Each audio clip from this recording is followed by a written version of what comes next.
Hello student, this is Dr. Ajay Kumar Gupta. Welcome to my channel Vidyasagar Online Mathematics Classes. Today we will start lecture number 3, Relations and Function. तो last first to lectures में हम लोगों ने ordered pair पढ़े, Cartesian product of sets पढ़े. तो आज हम लोग रिलेशंस पढ़ेंगे. तो रिलेशन से पहले थोड़ा सा कार्टेशियन प्रोडक्ट के बारे में हम लोग डिस्कस करते हैं कि कार्टेशियन प्रोडक्ट क्या था. कार्टेशियन प्रोडक्ट हम लोगों ने लेक्चर नंबर 1 और 2 में पढ़ा था. कार्टेशियन प्रोडक्ट्स क्या था कि लेट ए एंड, ज़्यादा डिटेल में नहीं जाएंगे, सिर्फ एक छोटी सी डेफिनेशन लिखेंगे. Let A and B are two non empty sets and then A cross B क्या था. Then A cross B was your Cartesian product and defined as AB such that A belongs to A and B belongs to. ये पूरी detail में हम लोग पढ़ चुके हैं कि अगर आपके पास A cross B non empty sets हैं और तो A cross B A and B non empty set हैं. A cross B हम लोगों ने कार्टेशियन प्रोडक्ट पढ़ा एंड उसमें हमारे पास जो एलिमेंट होंगे वो ऑर्डर्ड पेयर की फॉर्म में होंगे. पहला एलिमेंट ए को बिलोंग करेगा, दूसरा एलिमेंट बी को बिलोंग करेगा. ये ए क्रॉस बी हम लोग लिखते हैं तो बार बार हम लोगों को ऐसा फील होता है कि जैसे ये दो सेट्स का मल्टीप्लिकेशन है, बट ये दो सेट्स का मल्टीप्लिकेशन नहीं है. मैंने पहले भी क्लियर किया था, ये एक ऑपरेशन है और ये एक सिंगल एलिमेंट है. इसे अगर आप इसे एक नया सेट बना दें टी, तो आपको आई थिंक नाउ क्लियर हो जाएगा कि T is equal to T एक सेट है और उसके अंदर एलिमेंट कैसे ए बी टाइप के एलिमेंट है ऑर्डर्ड पेयर की फॉर्म में. फर्स्ट एलिमेंट इसको बिलोंग कर रहा है, सेकंड एलिमेंट इसको बिलोंग कर रहा है. अब हम बात करते हैं आज रिलेशंस की. ओके, तो बेसिकली रिलेशन जो है इसी का एक्सटेंशन है, इसी का स्पेशल केस है. इस केस में अगर हमारे पास कार्टेशियन प्रोडक्ट में अगर ये जो एलिमेंट, ये जो ऑर्डर्ड पेयर हैं, हमारे पास बहुत सारे ऑर्डर्ड पेयर होंगे. ए और बी के जितने भी एलिमेंट होंगे, तो जितने भी पॉसिबल हमारे ऑर्डर्ड पेयर बन सकते होंगे वो सारे इसी में आएंगे. हम उनमें से कुछ को सेलेक्ट कर लें और वो कुछ कौन से होंगे जिसमें फर्स्ट और सेकंड एलिमेंट किसी रिलेशनशिप से डिफाइंड हो. जिसमें फर्स्ट और सेकंड एलिमेंट किसी रिलेशनशिप से डिफाइंड हो. मीन्स जैसे हम एग्जाम्पल देते हैं कि आप उन एलिमेंट्स को सेलेक्ट कर लीजिए जिसमें A is greater than B. आपके पास से यहाँ पे 10 एलिमेंट्स हैं, 10 ऑर्डर्ड पेयर हैं, तो आपने वो वाले ऑर्डर्ड पेयर ले लिए जिसमें ए ग्रेटर है बी से. आपने वो ऑर्डर्ड पेयर ले लिए जिसमें ए लेसर है बी से. आपने वो वाले ऑर्डर्ड पेयर ले लिए जिसमें ए और बी इक्वल है. ओके, आपने वो वाले ऑर्डर्ड पेयर ले लिए जिसमें ए बी से 1 लेसर है. आपने वो ऑर्डर्ड पेयर ले लिए जिसमें ए बी से 2 लेसर है. तो बहुत सारे जो आप ये टर्म जो बोल रहे हैं, दैट इज कॉल्ड रिलेशनशिप. कि A is lesser than B, this is a relationship. कि ए और बी आपस में रिलेट कैसे है कि ए लेसर है बी से. ए इज ग्रेटर देन बी, ये एक रिलेशनशिप है. ए इक्वल टू बी, ये एक रिलेशनशिप है. तो दिस इज द रिलेशन.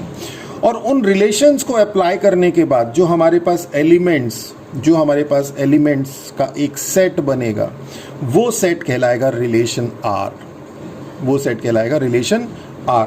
तो क्या होगा, देखिए अब हम इसकी डेफिनेशन, देखिए बहुत आसान है. मैं अगर आपको इसका एग्जांपल दूं, एक एरो डायग्राम बनाऊं, इसका एग्जांपल दूं, फटाफट आपको सारे रिलेशंस, ये सारा टॉपिक क्लियर हो जाएगा. पर जब तक डेफिनेशन आप इसकी नहीं समझेंगे तब तक बहुत सारी चीज़ें आपकी मिस हो जाएंगी. हो सकता है एग्जाम्पल एक कस्टमाइज्ड है, किसी एक पर्टिकुलर चीज़ों पे रख के बनाया गया है, पर डेफिनेशंस में सारी चीज़ें कवर होती हैं. तो इसलिए हमेशा ध्यान रखिए कि फर्स्ट यू स्टडीड डेफिनेशन क्या कहती है उसे समझने की कोशिश करिए. इजी गोइंग है अगर हम एग्जाम्पल से चलें, उल्टा चलें तो इजी गोइंग है. रेडी टू ईट जिसे कहते हैं ना, आजकल जो प्रचलन चल रहा है वो है. पर लॉन्ग टर्म में जब हम लोग इसकी डेफिनेशन समझेंगे, उसके बाद फिर हम लोग समझने की कोशिश करेंगे कि अब ये एग्जाम्पल्स में किस तरह से फिट बैठेगा, तो वो एग्जाम्पल्स आप खुद ही बनाना शुरू कर देंगे. ओके, तब हम लोग रिलेशंस को पढ़ते हैं. रिलेशंस क्या होती है कि a relation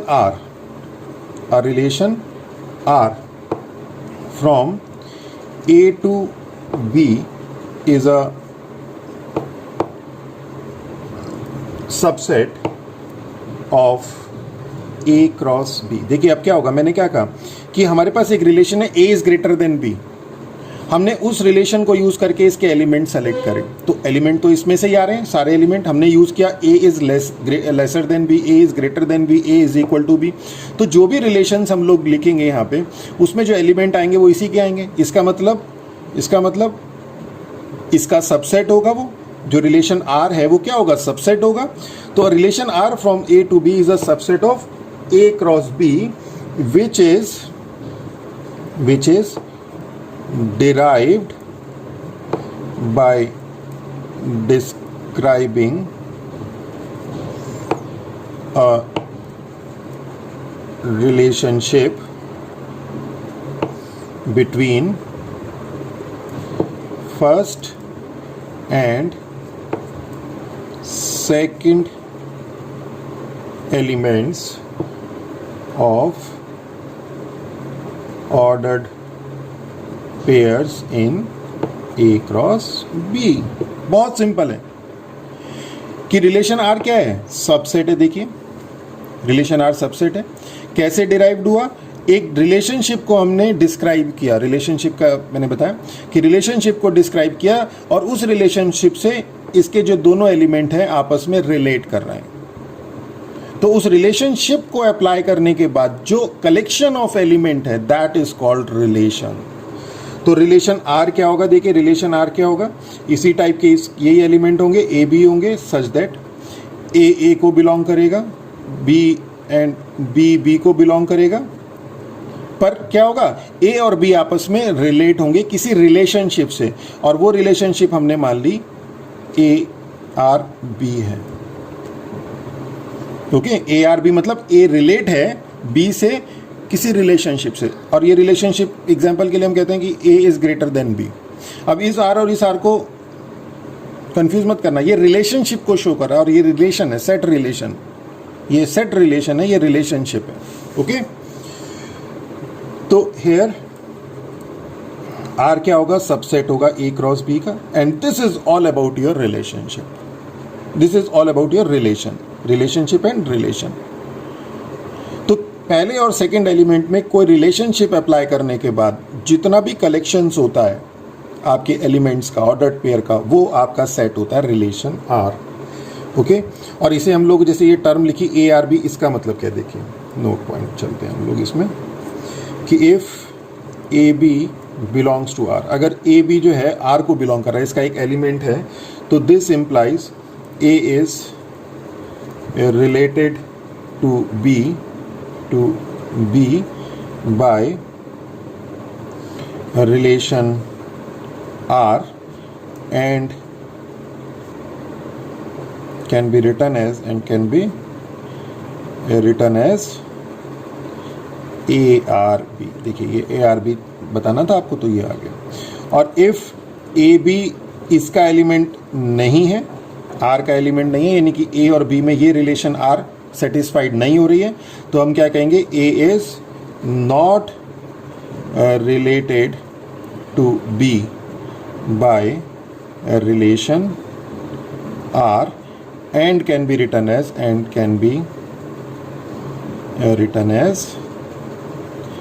A not related with B by R. Cross कर दिया। ओके, क्लियर हो गया। अभी इसको मैं एरो डायग्राम से भी समझाऊंगा। कई बार कई केसेस में एरो डायग्राम से ही शुरू किया जाता है, बट मेरे हिसाब से ये प्रॉपर एक तरीका है जिसमें आपके कॉन्सेप्ट क्लियर होते चले जा रहे हैं, और एरो डायग्राम से फिर आपका और क्लियर हो जाएगा। अब हम चलते हैं इसमें डोमेन, कुछ टर्म आती हैं कि क्या डोमेन क्या होता है, रेंज क्या होती है, एंड को डोमेन क्या होते हैं, ये अब हम लोग पढ़ते हैं। तो let R be a relation from A to B. R हमारी एक रिलेशन है, आर हमारे पास एक रिलेशन है, इसे हम पढ़ते कहते हैं कि R is a relation from A to B. Okay, अब इसका डोमेन क्या होता है,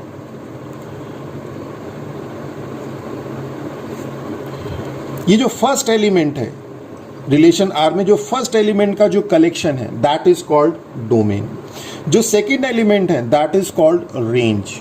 इन रिलेशन आर जितने भी ऑर्डर्ड पेयर हैं आपके पास, जितने भी ऑर्डर्ड पेयर हैं, उसमें जो फर्स्ट एलिमेंट है वो क्या कहलाएगा, उनका जो कलेक्शन है वो कहलाएगा डोमेन। मतलब डोमेन क्या होगा, एक सेट होगा। डोमेन एक सेट होगा जिसमें सिंगल एलिमेंट आएंगे, ऑर्डर्ड पेयर की फॉर्म में नहीं आएंगे, उसमें सिंगल एलिमेंट आएंगे। और वो एलिमेंट कौन से होंगे, वो हर ऑर्डर्ड पेयर का, इस रिलेशन आर में जितने भी ऑर्डर्ड पेयर हैं उसका जो फर्स्ट एलिमेंट है वो डोमेन होगा, जो सेकेंड एलिमेंट है वो उसकी रेंज होगी, और जो को डोमेन है वो को डोमेन क्या होगा, ये जो पूरा का पूरा सेट V है ये आपका को डोमेन होगा। ओके, तो डोमेन क्या है, it is the set of all first element. Okay, it is the, अब हमने मान ही लिया कि आर एक रिलेशनशिप है of ordered pair in R. तो रिलेशन आर में, आर के ऑर्डर्ड पेयर में जो फर्स्ट एलिमेंट का जो कलेक्शन है वो क्या कहलाएगा, डोमेन कहलाएगा। और इसे हम कैसे लिखते हैं, domain of relation R is equal to क्या हो जाएगा, A such that A B belongs to A such that A B belongs to R. A type के ही तो एलिमेंट होंगे इसमें। बहुत अच्छी तरह से अब आपको समझ में आ गया होगा कि सेट को हम कैसे डिफाइन करते हैं। तो इसमें ए टाइप के एलिमेंट होंगे सच दैट ए बी क्या करेगा, आर को बिलोंग करेगा। ओके, अब रेंज क्या है, it is the set of all second element of ordered pair in R. तो रेंज आर क्या हो जाएगी, ये हो जाएगी b such that A B belongs to R. Okay, तो ध्यान रखिए कि जो डोमेन और जो रेंज है वो सेट है जिसमें सिंगल एलिमेंट्स हैं, और जो रिलेशन आर है इसमें जो एलिमेंट्स हैं वो ऑर्डर्ड पेयर की फॉर्म में। ओके, और अब आपका को डोमेन बचा कि को डोमेन क्या है,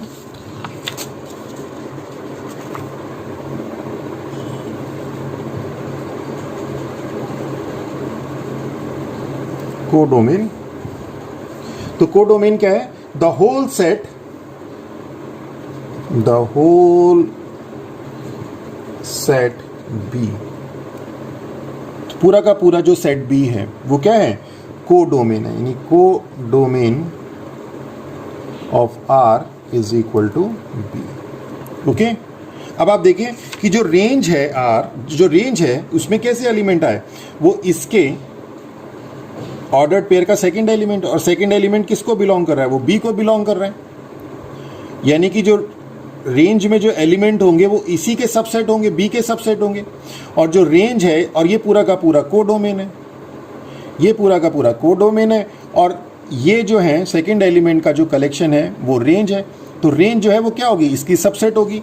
दस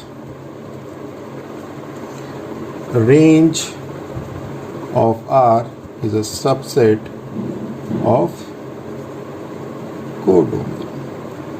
Clear हो गया ये, codomain of R. I think now it is clear कि range of R is a codomain of R. तो ये आपके पास रिलेशंस था। रिलेशन के अलावा जो इसमें हम लोगों के डोमेन, रेंज और कोडोमेन ये आए। अब देखिए note point,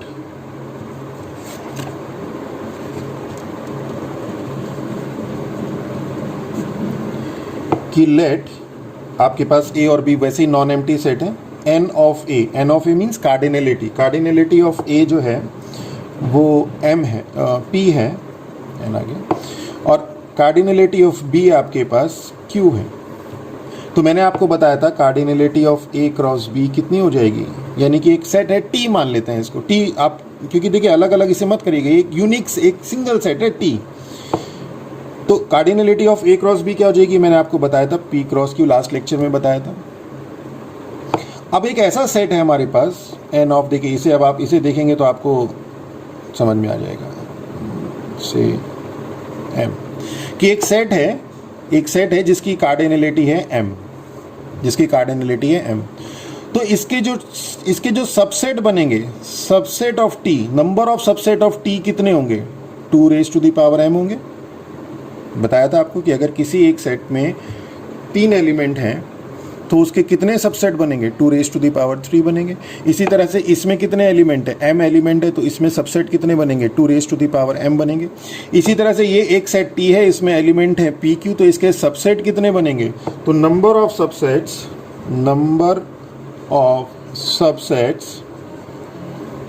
of a cross b कितना हो जाएगा? 2 raise to the power p into q हो जाएगा। क्लियर हो गया कि अगर n ऑफ t आपके पास 3 है, 3 एलिमेंट हैं, तो सबसेट्स कितने होंगे? सबसेट्स कितने होंगे? नंबर ऑफ सबसेट्स वो 2 रेज टू द पावर 3 होंगे। इसी तरह से यहाँ पे क्या है? ये एक आपके पास सेट है t और इसके एलिमेंट है पी क्यू, तो नंबर ऑफ सबसेट्स कितने हो जाएंगे? 2 raise to the power p q. अब देखिए ये जो रिलेशंस थी, रिलेशन क्या थी? रिलेशन थी इसके सबसेट। मैंने क्या बताया था? रिलेशन क्या है? Relation is a subset of A cross B. तो कितने पॉसिबल सबसेट्स होंगे? कितने पॉसिबल सबसेट्स होंगे? फिर से देखिए, तीसरी बार बोल रहा हूँ, कितने पॉसिबल सबसेट होंगे। चौथी बार बोल रहा हूँ, कितने पॉसिबल रिलेशंस होंगी, क्योंकि सबसेट ही तो है रिलेशंस। तो नंबर ऑफ टोटल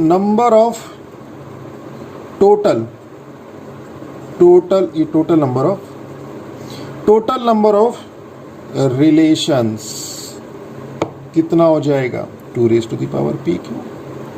क्लियर हो गया कि जितने सबसेट्स होंगे, एक रिलेशन है जिसमें एक एलिमेंट ही बन पाया, दूसरी रिलेशन आई जिसमें 4 एलिमेंट है, तीसरी रिलेशन है जिसमें 3 एलिमेंट, तो total number of possible relationships कितने, रिलेशंस कितने होंगे, सेट्स होंगे इस तरह कितने होंगे? 2 raise to the power p q होंगे। एक रिलेशन होंगी जिसमें जो है आपने जब सेलेक्ट किया तो पता चला कोई भी एलिमेंट ही नहीं आ रहा है, फाई आ गया। एक रिलेशन आपने लगाई 2 एलिमेंट के बीच में, सारे के सारे एलिमेंट आ गए, है ना। तो इस तरह से कितने नंबर ऑफ रिलेशंस आएंगे? वो 2 raise to the power p q होंगे। चलिए अब इसके एग्जांपल्स करते हैं। अब आपको देखिए ये कॉन्सेप्ट क्लियर हो गया। अब आपको इसके एग्जांपल से बताते हैं और एक एरो डायग्राम बताते हैं। एरो डायग्राम क्या होता है? एक होता है हमारे पास, इसे हम कहते हैं एरो डायग्राम। इसे मैंने लास्ट में भी बताया था। ये बेसिकली विजुअल रिप्रेजेंटेशन है, ठीक है। तो ये से मैं एग्जांपल से बता देता हूँ क्योंकि इसमें कुछ डिफाइन करने वाला नहीं है। अब हम लोग एक एग्जांपल लेते हैं कि हमने माना ए एक सेट है हमारे पास जिसमें एलिमेंट है 1 2। ज़्यादा नहीं लेते क्योंकि क्रॉस प्रोडक्ट में फिर बहुत सारे एलिमेंट आ जाते हैं, फिर वो डेटा इतना लार्ज हो जाता है कि वो कंट्रोल नहीं हो पाता, ठीक है। अब हम ए क्रॉस बी बनाते हैं, तो ए क्रॉस बी क्या आ जाएगा? 1 1 1 2 1 3 1 4 2 1 2 2 2 3 2 4। ओके, अब हमने रिलेशंस डिफाइन करनी है हमारे पास। अब हमने अपने आप ही एज्यूम कर रहे हैं रिलेशन, अपने आप ही हमने एक रिलेशनशिप बताई कि एक रिलेशनशिप लगानी है इस एलिमेंट में और इस एलिमेंट में। अब बताइए कौन सी रिलेशनशिप लगाते हैं? हम एक रिलेशनशिप लगाते हैं R1। R1 क्या है? रिलेशनशिप है। क्या है कि वेयर R1 एक रिलेशनशिप है कि A B such that A is equal to B. देखिए इसी तरह से लिखा था मैंने, A R B and A belongs to A and B belongs to B. तो अब इसमें क्या है? A is equal to B. Relation क्या है? इज इक्वल टू, क्योंकि फर्स्ट और सेकंड एलिमेंट आर इक्वल। इसे हम लोग सिंपल लिखने की लैंग्वेज में वैसे भी लिख सकते हैं कि A is relation R is defined as the first and second element are same. और हम मैथमेटिकली इसे ऐसे लिखते हैं, and A belongs to A and B belongs to B. आप देखिए ये तो हो गई आपकी सेट बिल्डर फॉर्म, ये हो गई आपकी सेट बिल्डर फॉर्म, ठीक है। अब आप इसे टेबुलर फॉर्म में कैसे लिखेंगे?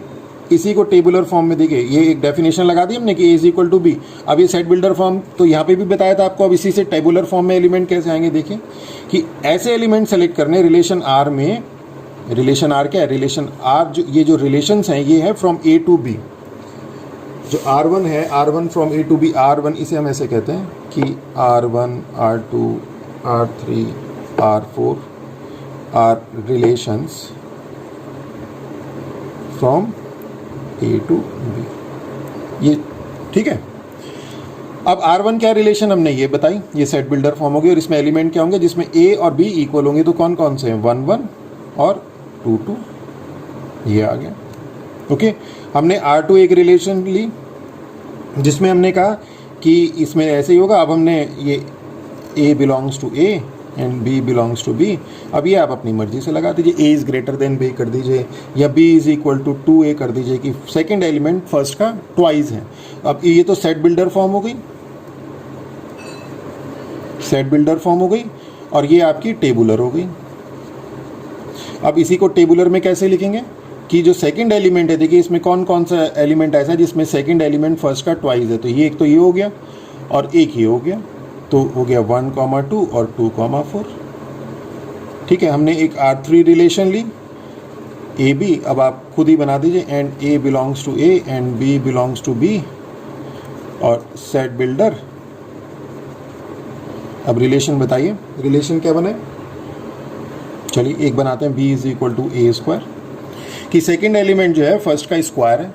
अब देखिए इसमें कौन कौन से एलिमेंट ऐसा है जिसमें फर्स्ट सेकंड एलिमेंट, ये 1 जो है 1 का स्क्वायर है तो 1 1 आ जाएगा, 2 1 का स्क्वायर नहीं है और ये 2 4 का स्क्वायर है तो ये 2 और 4 जो है ये आ गया। अब क्या हो गया, ये आपकी जो है टेबुलर फॉर्म हो गई, ये आपकी टेबुलर हो गई। ओके, और अब आप देखिए R2 और R3 के एलिमेंट सेम है, तो जब आपके पास किसी के एलिमेंट सेम होते हैं तो हम क्या कहते हैं कि जो रिलेशंस हैं, जो सेट्स हैं वो इक्वल सेट है। हेयर R2 और R3 जो है ये जो सेट है वो इक्वल सेट है। जब एलिमेंट सेम आते हैं तो हम क्या कहते हैं कि इक्वल सेट है, तो R2 और R3 क्या है, इक्वल सेट है। तो अभी तक हमारे पास रिलेशन कौन सी मिली, एक ये मिली और एक ये मिली, दो ही तो रिलेशन मिली। और टोटल नंबर ऑफ रिलेशन कितनी मिलेंगी, 2 raise to the power PQ, यानी कि हमें इस तरह से कलेक्शंस मिलेंगे। अब इतने सारे बना सकते होंगे कि जिसमें हमारे पास 2 raise to the power 4 into 2 raise to the power 8 इतने सेट बन सके। एक रिलेशन आएगी जिसमें हमारे पास कोई भी कलेक्शन नहीं होगा, जिसमें हमारे पास कोई भी कलेक्शन नहीं होगा, जैसे कि B is equal to A cube, B is equal to A cube नहीं, B is equal to A cube में तो ये आ जाएगा।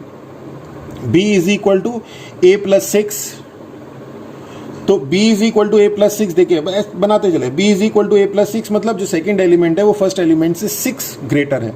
तो अगर 1 ये होगा तो 7 होगा, तो है ही नहीं, 2 है तो 8 होगा, है ही नहीं, तो इसका मतलब वो 5 हो जाएगा।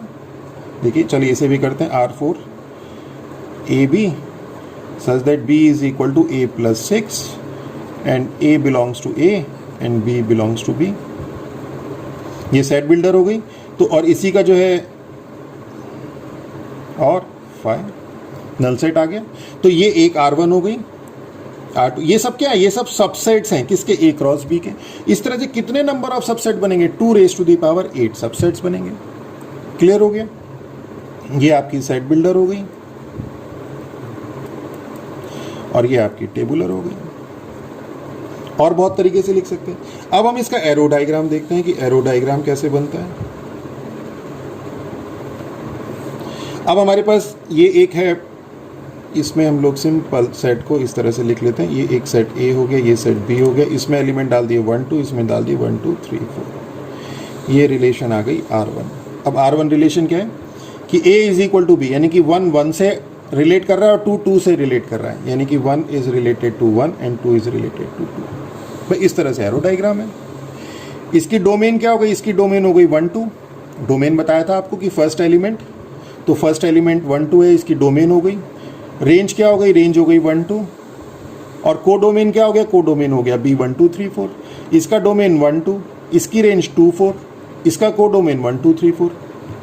क्लियर।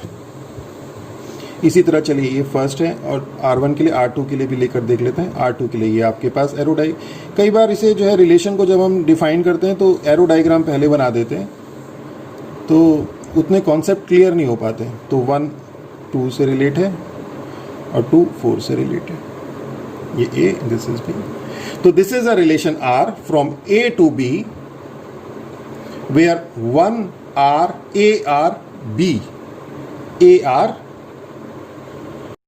सॉरी स्टूडेंट्स, ये वीडियो बीच में बननी बंद हो गई थी, तो हम लोग R2 रिलेशन डिफाइन कर रहे थे। तो R2 रिलेशन में देखिए ये 1 एलिमेंट रिलेट कर रहा है 2 के साथ, ये 2 रिलेट कर रहा है R2 में, 2 रिलेट कर रहा है 4 के साथ। तो क्या हो गया, ये 1 और 2 ये आपका हो गया डोमेन, ये हो गया आपके पास 2 and 4 रेंज, और ये 1 2 3 4 को डोमेन। और हमने क्या कहा कि ए बी रिलेशन आर क्या थी, देखिए एक डेफिनेशन हमने बताई थी कि रिलेशन आर क्या ए बी है, तो ये 1 2 2 4 हो गया। A is related with B by R, तो ए आर बी यहाँ पे 1 2 से रिलेट कर रहा है, 2 4 से रिलेट कर रहा है। By definition this b is equal to 2a and a belongs to a and b belongs to b। तो बहुत सिंपल है कि A B such that a R b, ए रिलेट कर रहा है बी के साथ by some relationship and a belongs to a and b belongs to b। तो this is all about your chapter this topic relation. और next lecture में हम लोग इसकी जो एक्सरसाइज है अनसॉल्व्ड एक्सरसाइज वो पढ़ेंगे। और मेरा लेक्चर अगर आप लोगों को अच्छा लगा हो तो मेरे चैनल को विद्यासागर ऑनलाइन मैथमेटिक्स क्लासेस को सब्सक्राइब करिए और शेयर करिए अपने फ्रेंड्स के साथ, कमेंट करिए, अगर कोई क्वेरीज हो तो कमेंट करिए, उससे हम लोगों को भी मोटिवेशन मिलेगा। With that all, thank you.